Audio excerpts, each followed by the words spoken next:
다 함께 사도신경으로 신앙 고백하시겠습니다. 전능하사 천지를 만드신 하나님 아버지를 내가 믿사오며 그 외아들 우리 주 예수 그리스도를 믿사오니 이는 성령으로 잉태하사 동정녀 마리아에게 나시고 본디오 빌라도에게 고난을 받으사 십자가에 못 박혀 죽으시고 장사한 지 사흘 만에 죽은 자 가운데서 다시 살아나시며 하늘에 오르사 전능하신 하나님 우편에 앉아 계시다가 저리로서 산자와 죽은 자를 심판하러 오시리라. 성령을 믿사오며 거룩한 공예와 성도가 서로 교통하는 것과 죄를 사하여 주시는 것과 몸이 다시 사는 것과 영원히 사는 것을 믿사옵나이다. 아멘. 다 함께 찬송가 322장 부르시겠습니다.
오늘 우리에게 주신 하나님의 말씀은 출애굽기 9장 13절부터 35절 말씀입니다.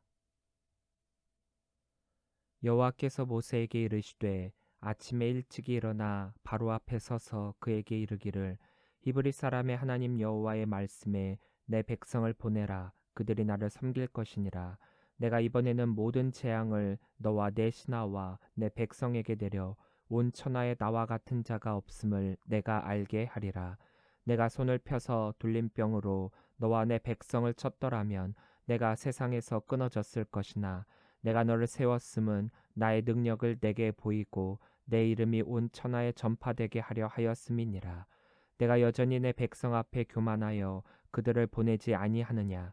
내일 이맘때면 내가 무거운 우박을 내리리니 애굽 나라가 세워진 그날로부터 지금까지 그와 같은 일이 없었더라. 이제 사람을 보내어 내 가축과 내 들에 있는 것을 다 모으라. 사람이나 짐승이나 무릇들에 있어서 집에 돌아오지 않는 것들에게는 우박이 그 위에 내리리니 그것들이 죽으리라 하셨다 하라 하시니라.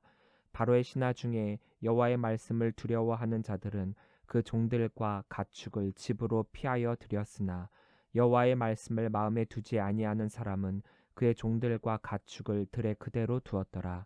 여호와께서 모세에게 이르시되 너는 하늘을 향하여 손을 들어 애굽 전국에 우박이 애굽 땅의 사람과 짐승과 밭의 모든 채소에 내리게 하라. 모세가 하늘을 향하여 지팡이를 들매 여호와께서 우레소리와 우박을 보내시고 불을 내려 땅에 달리게 하시니라.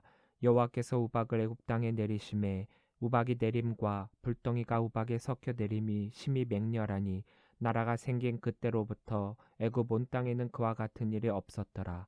우박이 애굽 온 땅에서 사람과 짐승을 막론하고 밭에 있는 모든 것을 쳤으며 우박이 또 밭의 모든 채소를 치고 들의 모든 나무를 꺾었으되 이스라엘 자손들이 있는 그곳 고센 땅에는 우박이 없었더라. 바로가 사람을 보내어 모세와 아론을 불러 그들에게 이르되 이번은 내가 범죄하였노라. 여호와는 의로우시고 나와 나의 백성은 악하도다. 여호와께 구하여 이 우레소리와 우박을 그만 그치게 하라. 내가 너희를 보내리니 너희가 다시는 머물지 아니하리라. 모세가 그에게 이르되 내가 성에서 나가서 곧 내 손을 여호와를 향하여 펴리니 그리하면 우레소리가 그치고 우박이 다시 있지 아니할지라. 세상이 여호와께 속한 줄을 왕이 알리이다. 그러나 왕과 왕의 신하들이 여호와 하나님을 아직도 두려워하지 아니할 줄을 내가 아나이다. 그때에 보리는 이삭이 나왔고 삼은 꽃이 피었으므로 삼과 보리가 상하였으나 그러나 밀과 쌀보리는 자라지 아니한 고로 상하지 아니하였더라. 모세가 바로를 떠나 성에서 나가 여호와를 향하여 손을 펴매 우레소리와 우박이 그치고 비가 땅에 내리지 아니하니라. 바로가 비와 우박과 우레소리가 그친 것을 보고 다시 범죄하여 마음을 완악하게 하니 그와 그의 신하가 꼭 같더라. 바로의 마음이 완악하여 이스라엘 자손을 내보내지 아니하였으니 여호와께서 모세에게 말씀하심과 같더라. 아멘. 할렐루야, 예담교회 주일예배에 오신 우리 성도님들을 주의 이름으로 사랑하고 축복합니다. 희망고문이란 말이 있습니다. 이 희망고문은 말 그대로 실상은 되지 못하지만 될 듯 보이고 될 것처럼 희망을 줘서 차라리 그것이 고문과 같다라는 뜻입니다. 희망을 포기할 수 없도록 만드는 고문이라는 뜻입니다. 즉 답은 이미 정해져 있습니다. 안 된다라는 거죠. 그럼에도 불구하고 이 희망이라는 것을 놓지 못하도록 하고 있습니다. 결국에는 이 희망 고문은 겪을 수 있는 고통이라는 고통은 다 겪고 또 아픔이라는 아픔은 다 겪고 난 다음 결국에는 자신이 원하는 바는 이루지 못하게 되는 것을 뜻하고 있습니다. 이 희망 고문은 내 스스로가 갖는 것이 아니라 누군가가 갖도록 만듭니다. 누군가가 나에게 희망 고문을 주고 그곳에서 빠져나올 수 없도록 만든다라는 거예요. 그런데 스스로가 가지는 희망 고문도 있습니다. 대표적인 것이 복권입니다. 나는 특별한 사람이기 때문에 내가 복권을 사갖고 거기다 번호만 이렇게 잘 쓰기만 하면은 당첨이 될 거기 때문에 나는 복권을 꼭 해야 돼. 뭐 남은 안 돼도 나는 될 수가 있다. 라고 하면서 복권을 사게 되죠. 그런데 당첨이 안 됩니다. 그러면 뭐라고 하느냐? 뭐 이번에는 실수고 이번에만 안 된 거니까 다음번에는 될 거다라고 하면서 계속 복권을 사게 됩니다. 근데 결과는 아시다시피겠죠? 잘 되겠지, 또 좋아지겠지, 성공하겠지. 이런 것들이 스스로가 가지는 희망 고문이기도 합니다. 물론 이런 것들이 삶의 원동력이 되어서 좀 더 나은 삶으로 나아가기 위한 밑거름이 되기도 합니다. 그런데 얼토당토하지 않는 부분에서 이런 마음을 가진다라는 것이 문제라는 겁니다. 누가 봐도 가능성이 전혀 없는 것에 말입니다. 하나님의 재앙은 바로에게는 어떤 의미에서 희망 고문이었습니다. 그런데 이것도 하나님이 주신 희망 고문이 아니라 스스로가 가지게 된 희망 고문입니다. 하나님 편에서는 반드시 하시겠다라고 하는 이름에도 불구하고 바로는 이번만 잘 넘기면 돼. 이번만 잘 넘어가면 다음에는 괜찮을 거야. 이러다 말겠지. 이렇게 여기고 있다라는 거죠. 그 일은 반드시 일어난다라고 하셨습니다. 그럼에도 불구하고 바로는 그 일은 안 일어날 것이다라고 스스로가 희망 고문을 하고 있는 것입니다. 바로가 이렇게 희망 고문에 빠질 수밖에 없었던 까닭은 이스라엘을 포기할 수 없었기 때문입니다. 결론은 이미 나 있습니다. 바로는 결코 이스라엘의 애굽을 떠나게 되는 것을 막을 수가 없습니다. 그에게 있어서 이스라엘을 가지 못하도록 막는 것은 희망 고문일 뿐입니다.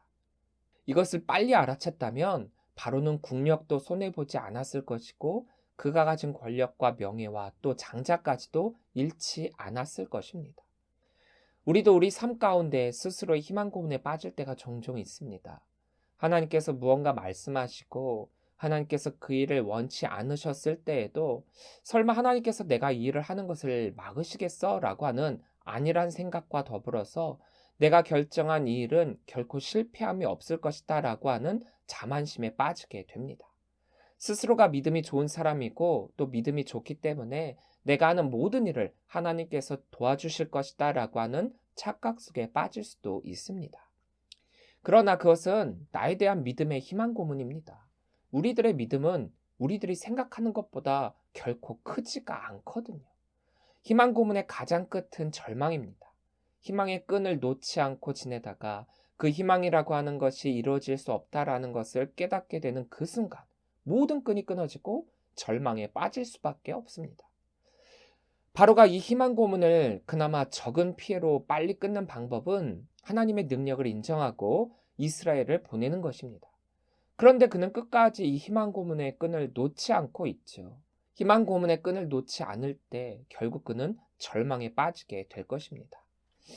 계속해서 일곱 번째 재앙이 애굽에 임하게 됩니다. 바로 우박이 애굽 온 전역에 내리는 재앙입니다. 우박이라고 하는 것 자체가 재앙이 될 수는 없습니다. 우리나라에도 가끔 우박이 내리기도 하고 때로는 이상 기온으로 인해서 엄청난 폭염 가운데서도 내릴 수 있는 것이 바로 이 우박이기 때문입니다. 우박 자체는 재앙이 될 수 없지만 하나님이 사용하시기에 재앙이 되는 것입니다. 곧 애굽의 개국 이래로 겪어보지 못한 큰 우박이 내리게 될 것입니다. 그냥 우박도 아닙니다. 무서운 우박, 가혹한 우박입니다. 강력한 번개와 폭풍을 동반한 우박입니다. 23절부터 24절입니다. 모세가 하늘을 향하여 지팡이를 들매 여호와께서 우레소리와 우박을 보내시고 불을 내려 땅에 달리게 하시니라. 여호와께서 우박을 애굽 땅에 내리심에 우박이 내림과 불덩이가 우박에 섞여 내림이 심히 맹렬하니 나라가 생긴 그때로부터 애굽 온 땅에는 그와 같은 일이 없었더라. 불을 내려 땅에 달리게 하시니라 라는 말에 바티알라크 에쉬 아르차는 직역하면 불이 땅에 왔다, 불이 땅을 걸었다로 번개가 땅에 내려지는 모습에 대한 묘사입니다. 이것은 우박이 천둥과 번개를 동반하면서 무섭게 내리고 있는 모습을 뜻합니다. 우리가 아는 우박이 아니라 한마디로 상상 그 이상의 우박이라는 뜻입니다. 우박은 주로 1월 혹은 2월, 즉 나일강의 홍수가 끝나고 초겨울에 심은 아마와 보리의 꽃은 피지만 밀은 아직 싹이 트기 전에 자주 내렸습니다. 그런데 본문에 묘사된 우박은 우레소리와 불, 비를 동반했습니다. 애굽에 내린 우박 중에 이와 같은 것은 없었고 이러한 묘사는 이번 우박이 초자연적인 현상임을 밝히고 있습니다. 즉 이것은 자연적으로 내리는 우박이 아니라 하나님의 역사로서의 우박인 것입니다. 그렇게 성경을 보면 하나님께서 악인이나 거짓 선지자들 또 하나님의 말씀에 대한 불순종의 심판을 하실 때 이 우박을 사용하고 계십니다. 그런데 이번 재앙에는 한 가지 특이한 점이 발견이 됩니다. 그것은 하나님께서 이 재앙을 피할 선택권을 주셨다라는 겁니다. 조금 자세하게 풀이하면 이 재앙이 임하는 것 자체는 피할 수 없지만 이 재앙으로 인한 피해와 죽음은 피할 길을 주셨다라는 뜻입니다. 하나님께서 바로에게 우박 재앙으로부터 그들 자신과 가축들을 보호하라는 경고를 미리 주셨습니다. 애굽 백성도 원한다면 스스로 피할 수 있습니다. 19절입니다. 이제 사람을 보내어 내 가축과 내 들에 있는 것을 다 모으라. 사람이나 짐승이나 무릇 들에 있어서 집에 돌아오지 않는 것들에게는 우박이 그 위에 내리리니 그것들이 죽으리라 하셨다 하라 하시니라. 하나님께서 이 재앙에 대한 시기와 대상 지역을 미리 정해 놓으시고 그들에게 경고하셨습니다. 이 말씀을 제대로 이해한다면 들에 있는 것은 죽을 것이고 피해를 받을 것이니까 들에 있지 말고 집으로 피하라는 뜻이었습니다.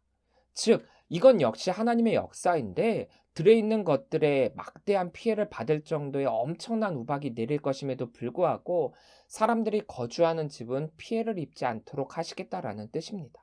20절부터 21절입니다. 바로의 신하 중에 여호와의 말씀을 두려워하는 자들은 그 종들과 가축을 집으로 피하여 들였으나 여호와의 말씀을 마음에 두지 아니하는 사람은 그의 종들과 가축을 들에 그대로 두었더라. 여러 번의 재앙을 통해서 이미 이들은 한 번의 경험을 한 바가 있습니다. 그것은 들에 그대로 두었던 가축들이 돌림병으로 다 죽게 되는 경험입니다. 다섯 번째 재앙이었던 가축의 죽음을 통하여서 하나님께서 하신 말씀이 그대로 이루어질 것이다 라고 하는 것에 대한 두려움을 모두는 아니지만 어느 정도는 가지게 되었습니다. 9장 3절입니다. 여호와의 손이 들에 있는 내 가축 곧 말과 나귀와 낙타와 소와 양에게 더하리니 심한 돌림병이 있을 것이며, 하나님의 말씀을 믿지는 않았지만 우연하게 들에 있지 않았던 가축들은 다섯 번째 재앙에서 살아남았었습니다. 그런데 지금 하나님께서 그때와 비슷한 말씀을 하시고 계시죠. 그리고 선택의 기회를 주십니다. 애굽 사람들은 들에 있는 것들은 사람이나 짐승이나 집에 돌아오지 않는 것들은 우박으로 인해 죽을 것이라는 하나님의 말씀을 듣고 이미 경험했던 그때의 경험으로 말미암아 두려움에 떨게 됩니다. 그래서 이런 선택을 하게 되죠. 들에 있는 가축들을 우리 안으로 옮기고 사람들은 집으로 몸을 숨기게 됩니다. 지금까지 바로의 잘못된 선택으로 인해 애굽 모든 사람들이 피해를 보고 있었습니다.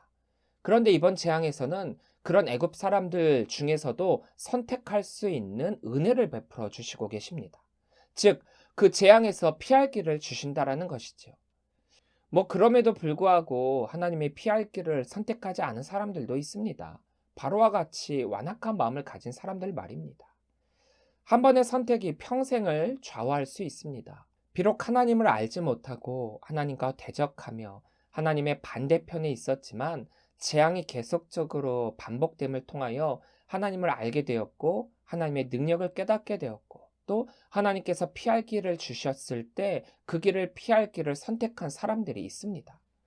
순간의 선택이요, 순간의 믿음입니다. 어떻게 보면 짜투리 믿음이라고 할 수도 있죠. 왜냐하면 이들은 믿음이 무엇인지는 정확하게는 모르지만 하나님의 말씀은 반드시 이루어진다라는 것을 알게 되었고 그 말씀에 순복한 것이기 때문입니다. 너무나도 작은 짜투리 믿음일지언정 그 믿음이 이들을 생명의 길로 인도했습니다. 이것이 하나님의 은혜입니다. 하나님의 심판의 대상은 믿음이 많고 적음이 아니라 믿음이 없기 때문입니다. 믿음의 양이 아니라 믿음의 유무라는 것입니다. 소돔과 고모라가 멸망한 까닭은 그들이 심판의 대상이기도 했지만 거기에 하나님을 믿는 의인 10명이 없었기 때문입니다. 지금 애굽이 재앙의 대상이기는 하지만 하나님의 말씀을 믿고 자투리 믿음이라도 하나님을 두려워하는 자들은 이 재앙에서 벗어날 수 있었습니다. 하나님의 은혜로 말입니다. 그러나 하나님을 신뢰하지 않고 자만하고 또 나태함에 빠져 지내는 사람들은 결국에는 이 재앙에서 벗어날 수가 없었고 큰 피해를 입을 수밖에 없었습니다. 25절부터 26절입니다. 우박이 애굽 온 땅에서 사람과 짐승을 막론하고 밭에 있는 모든 것을 쳤으며 우박이 또 밭의 모든 채소를 치고 들의 모든 나무를 꺾었을 때 이스라엘 자손들이 있는 그곳 고센 땅에는 우박이 없었더라.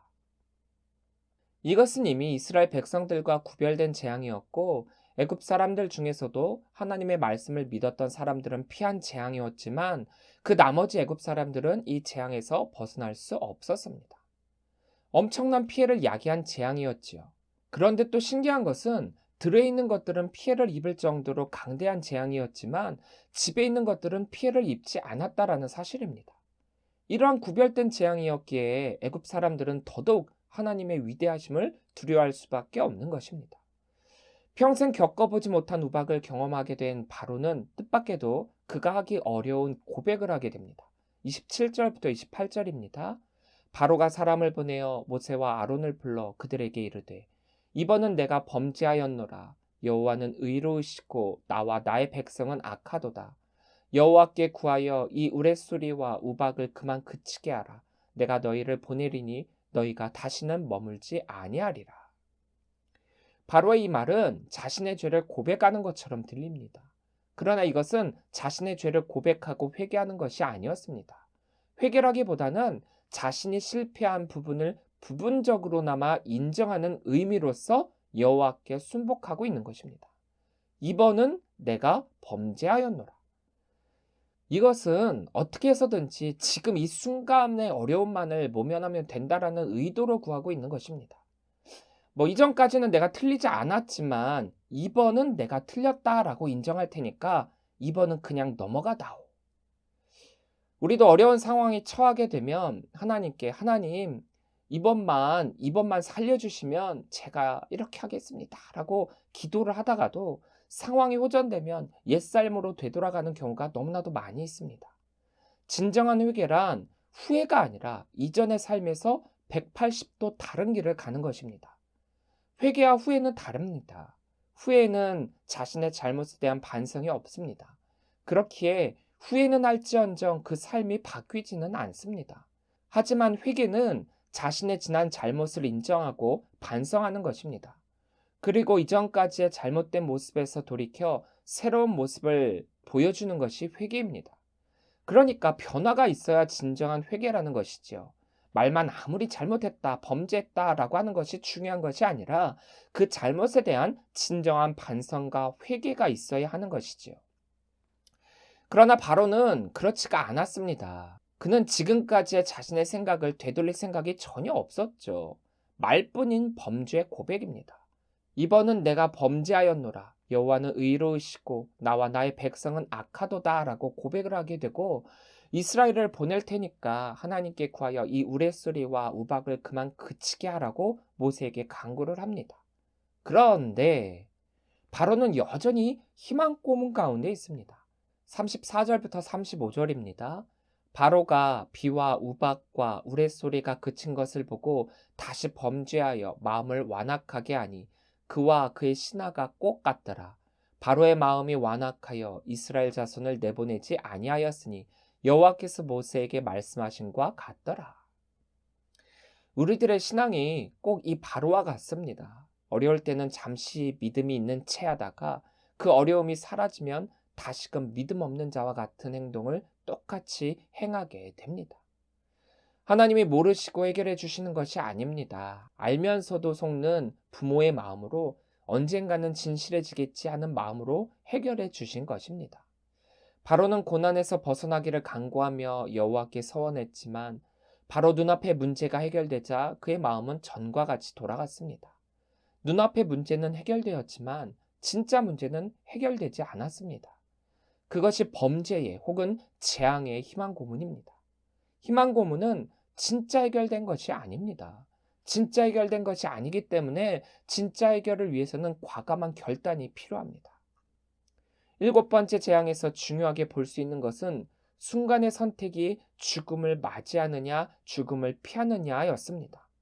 하나님의 말씀을 받아들인 자들은 죽음을 피할 수 있었고 그렇지 못한 자들은 죽음을 피할 기회를 얻었음에도 불구하고 그것을 피하지 못했다라는 것입니다.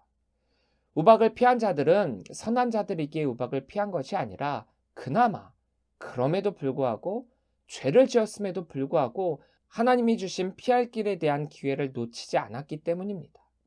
그리고 이들은 조금 늦은 감이 있기는 하지만 그럼에도 불구하고 하나님을 두려워하였고 하나님의 말씀을 믿었기 때문에 이 재앙에서 이 죽음에서 피할 수 있었던 것입니다. 늦었지만 그래도 이들은 실패한 것이 아닙니다. 아주 자그마한 자투리 믿음이 이들을 살렸습니다. 하나님은 우리들에게 거창한 믿음을 요구하지 않으십니다. 우리는 굉장히 크고 거대한 믿음만이 믿음이라고 생각을 하는데 결코 그렇지가 않습니다. 마태복음 17장 20절을 보면 진실로 너희에게 이르노니 만일 너희에게 믿음이 겨자씨 한 알만큼만 있어도 이 산을 명하여 여기서 저기로 옮겨지라 하면 옮겨질 것이요 또 너희가 못할 것이 없으리라. 하나님께서 우리들에게 대단한 믿음을 요구하는 것이 아닙니다. 순교를 원하시는 것도 아닙니다. 겨자씨만한 믿음을 원하시는 것입니다. 그런데 그 믿음이 우리를 살리고 있습니다. 아주 작은 겨자씨만한 믿음을 소유해도 우리가 생각하는 큰 믿음의 사람이고 짜투리 믿음을 소유해도 구원을 얻을 수 있다라는 겁니다. 하나님의 은혜로 주신 기회를 잘 선택하여 재앙에서 벗어난 애굽 사람들처럼 말입니다. 우리는 매 순간순간이 선택의 때입니다. 그리고 그 선택은 하나님의 말씀에 순종하느냐 불순종하느냐입니다. 하나님의 은혜는 이미 일이 일어나고 난 후 믿는 믿음조차도 사용하시는 은혜입니다. 여러 재앙을 통해서 하나님의 하나님됨을 깨달았던 애굽 사람들은 하나님을 알게 되고 그 말씀에 순종함으로 말미암아 하나님의 사람이 되고 있습니다. 그리고 하나님은 그런 사람들도 사용하십니다. 우리는 죄를 짓고 짓다 마지막에 어쩔 수 없이 하나님 앞에 고꾸러졌다가 하나님을 믿는 사람을 어떻게 보면은 굉장히 믿음이 좋은 사람이다라고 여기기도 합니다. 그리고 이런 사람들의 간증을 듣고 또 은혜도 받고 눈물도 흘리고 이러한 결단을 한 이들을 향해 박수를 보내기도 합니다. 이분들의 이런 믿음은 자투리 믿음이었지만 다른 이들에게 좋은 영향력을 끼치니 어떻게 보면은 참으로 크다라고 할 수도 있습니다. 요한복음 20장 29절을 보면 예수께서 이르시되 너는 나를 본고로 믿느냐 보지 못하고 믿는 자들은 복되도다 하시니라. 이분들의 짜투리 믿음, 결국 아픔과 채찍과 이적을 경험하고 믿는 믿음이었습니다. 그런데 이렇게 믿는 믿음도 뭐 좋은 믿음이다라고 여길 수 있지만 경험하지 않아도 또 하나님이 말씀하실 때 무엇이 옳은가를 판단하기보다 하나님의 말씀은 늘 옳다라는 믿음으로 하나님의 말씀에 늘 순종하는 것이 진짜 믿음입니다. 상황에 따라 변하는 것이 아니라 언제나 변함없이 하나님과의 관계를 유지하고 하나님의 말씀을 순종하는 삶이야말로 우리는 최고의 선택을 하는 것입니다. 평범한 듯 보이는 믿음이 진짜 믿음이라는 것입니다. 하지만 자투리 믿음도 사용하시는 하나님이십니다. 거창한 믿음이 아니라 겨자씨 믿음도 사용하시는 하나님이십니다. 모든 것이 하나님의 은혜입니다. 우리는 이러한 하나님께 감사해야 합니다. 믿음으로 그 하나님께 순종합시다. 바로처럼 희망 고문에 빠져 사는 것이 아니라 언제나 하나님의 말씀에 순종할 수 있는 성도가 되시기를 주의 이름으로 간절히 축원합니다. 기도하겠습니다. 살아야 하나님 감사합니다. 죽은 듯 보였던 나뭇가지마다 새싹이 돋아나고 꽃을 피우는 것을 보면서 만물을 주장하시는 하나님의 은혜를 찬양하게 됩니다. 생명을 주시는 하나님께서 우리들에게 진정한 삶의 의미를 주시는 줄 믿사오니 사순절을 지내면서 예수님의 오심과 고난과 십자가와 부활을 전심으로 묵상하는 시간이 되게 하여 주옵소서. 하나님의 공의는 불변하시고 엄청난 것임을 보게 됩니다. 그러나 그 가운데서도 피할 길을 주시사 우리로 하여금 사랑으로 베풀어 주시니 너무나도 감사합니다. 죽을 수밖에 없는 존재들이었지만 하나님께서 말씀하실 때 자투리 믿음으로도 살려주시고 겨자씨만한 믿음으로도 사용하여 주시니 감사합니다. 모든 것이 주님의 은혜입니다. 그 은혜를 향한 삶 살게 하여 주시고 또한 그 은혜로 하나님의 역사는 끊어지지 않으리라 믿습니다. 지금도 너무나도 어려운 시국이어서 하나님의 말씀을 제대로 전하지 못하는 때입니다. 핍박을 받고 도전을 받는 때입니다. 그러나 그럴 때일수록 더욱 선교의 지경이 넓어지게 하여 주시사 모세처럼 주님의 말씀을 담대히 세상에 나아가 전할 수 있게 하여 주옵소서. 말씀에 순종한 자에게 주시는 구별된 은혜를 경험합니다. 생명을 살려주심에 감사합니다. 이런 때에도 그 말씀에 순종하는 자들이 있을 줄 믿습니다. 그들의 구원을 위해 우리를 온전히 사용하여 주옵소서. 이 나라를 치리하는 위정자들을 위해 기도합니다. 저들의 이기적인 싸움으로 말미암아 나라와 민족이 어려움에 처하는 것이 아니라 하나님의 마음을 품어 저들로 하여금 이 땅에 그리스도의 향기가 품어져 나오게 하여 주옵소서. 하나님의 위대하심과 권능을 깨달아 바로와 같은 잘못을 저지르지 않고 하나님의 은혜를 알고 깨닫고 찬양케 하여 주옵소서. 몸과 마음의 연약함으로 인해 주님을 온전히 찾지 못하는 이들이 있습니다. 어서속히 저들의 아픔을 치유하여 주시고 주님의 전을 찾도록 하여 주시사 주님의 임재가 그들의 삶 가운데 넘치고 주님의 인도하심 가운데 살게 하여 주시옵소서. 모든 것이 주님의 은혜입니다. 하나님은 늘 옳습니다. 그 말씀에 순종하겠습니다. 주님 말씀만 하여 주옵소서. 예수님의 이름으로 기도합니다. 아멘. 다 함께 결단 찬양 대단한 믿음 없어도 함께 찬양하시겠습니다.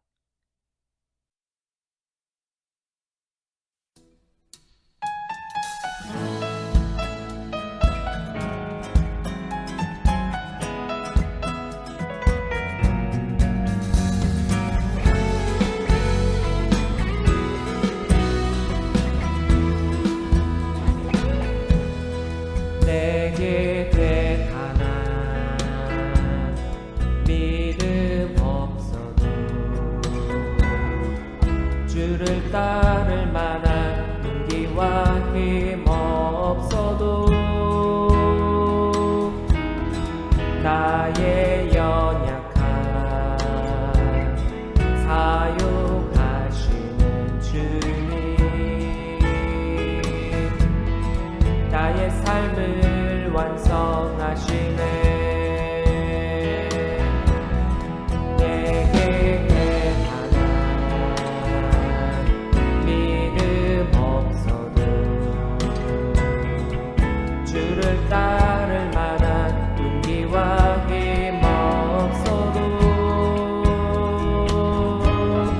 나의 연약함 사용하시는 주님, 나의 삶을 완성하시네. 모든 생활 속에 주와 동행하네. 말하지 않아도 나의 마음을 아시네. 날 위해 보이신 사랑이 오늘도 날 살게 하시네. 나를 이끄시는 주님만 따라가네.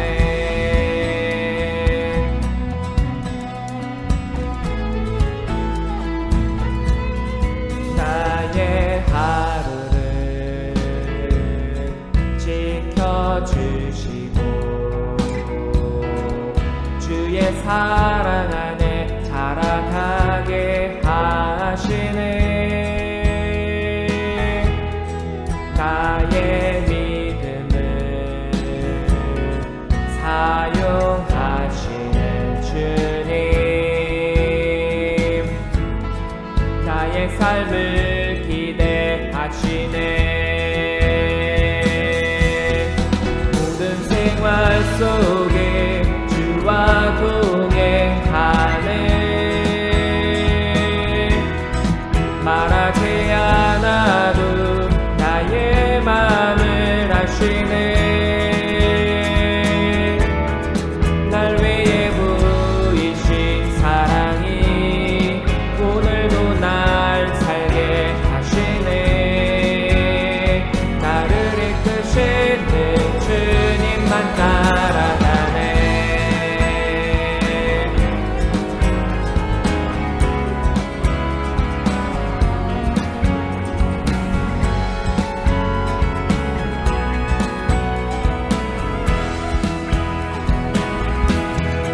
모든 생활 속에 주와 동행하네.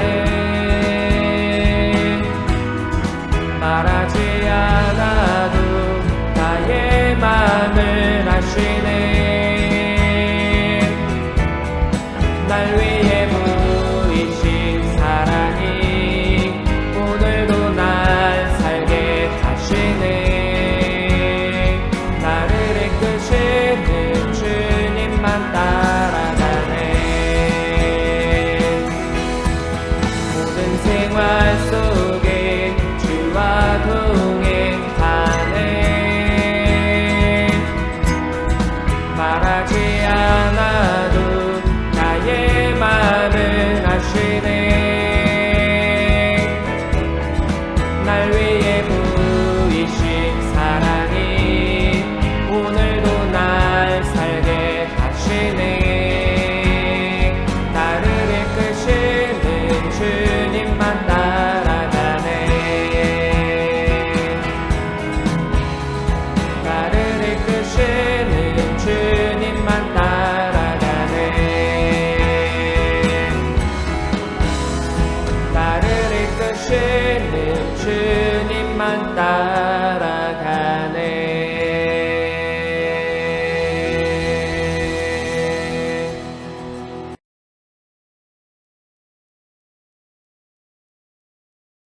이제는 우리 주 예수 그리스도의 은혜와 무한하신 아버지 하나님의 그 크신 사랑하심과 성령님의 감화감동 역사 교통하심이 자투리 믿음도 또 겨자씨만한 믿음도 사용하시는 하나님의 은혜에 감사하며 하나님이 말씀하실 때에 그 말씀에 순종하며 나아가겠노라 결단하는 우리 모든 성도들 머리머리 위에 지금으로부터 영원토록 함께 하시기를 간절히 축원하옵나이다. 아멘.